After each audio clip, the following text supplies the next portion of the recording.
रामकृष्ण हरी. आषाढी एकादशी हा श्रद्धा, भक्ती आणि आरोग्य यांचा उत्तम संगम आहे. आणि ह्याच एकादशीला बरेच जण उपवास करतात.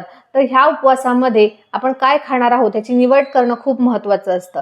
अन्यथा त्याचा त्रास होतो आणि उपवासाचा मुख्य हेतू जो आहे तोच फसलेला आपल्याला दिसतो. चला तर बघूया या आषाढी एकादशीला आपण काय काय खाऊ शकतो.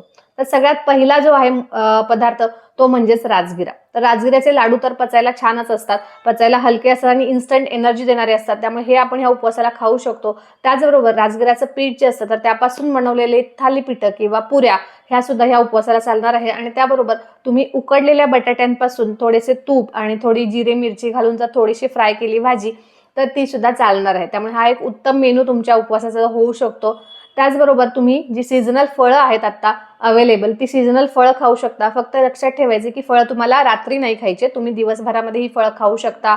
खजूर हा एक उत्तम उपाय आहे. तुम्ही जर तुपात भिजवलेली खजूर खाल्ली तर ती सुद्धा इन्स्टंट एनर्जी देणारी असते आणि भूक शमवण्यासाठी सुद्धा खूप चांगली आहे.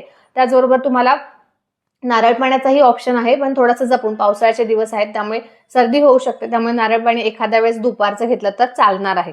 तर अशा प्रकारे पचायला हलके, सुपाचे आणि शक्यतो घरी बनवलेले आहार जे आहेत ते तुम्ही ह्या उपवासासाठी घेऊ शकता. त्यामुळे पचन बिघडून जे पुढे जाऊन त्रास होतात, बऱ्याच लोकांना हेडेक होतं, ऍसिडिटी होते किंवा ब्लोटिंग गॅसेस होतात, तर हे प्रकार तुम्हाला होणार नाही. आणि सगळ्यात महत्त्वाचा जो एक अजून राहिला तो म्हणजेच वरईचा भात. तर छान वरईचा भात आणि त्याच्यावरती साजूक तूप हे कॉम्बिनेशन सुद्धा तुमचा उपवास पूर्ण करण्यासाठी तुम्हाला मदत करू शकतं, कोणताही त्रास न होता आणि तुमच्या भक्तीमध्ये कुठलंही विघ्न न येता. आता ह्या उपवासामध्ये तुम्हाला काय अवॉइड करायचं आहे, तर हा उपवास करत असताना शक्यतो खूप जास्त तळलेले पदार्थ जसं की साबुदाणा वडे आहेत किंवा वेफर्स आहेत, हे तळलेले पदार्थ तुम्हाला खायचे नाहीत, कारण मग पुन्हा ते ऍसिडिटी, ब्लोटिंग तसंच पचायला जड असल्यामुळे गॅसेस वगैरे तयार करू शकतात.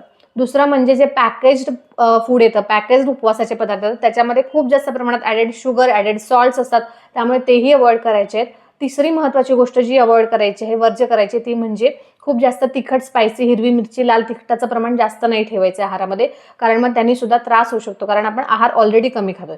आणि पूर्ण दिवसाचा उपवास हा सुद्धा, जर तुम्हाला पहिले कधी असा उपवास करायची सवय नसेल तर काहीही न खाता असा जो उपवास आहे तो सुद्धा नाही करायचे. त्यानेही अग्निमांद्य होऊन तुमचे पुढचे 3-4 दिवस त्याचा तुम्हाला त्रास होऊ शकतो.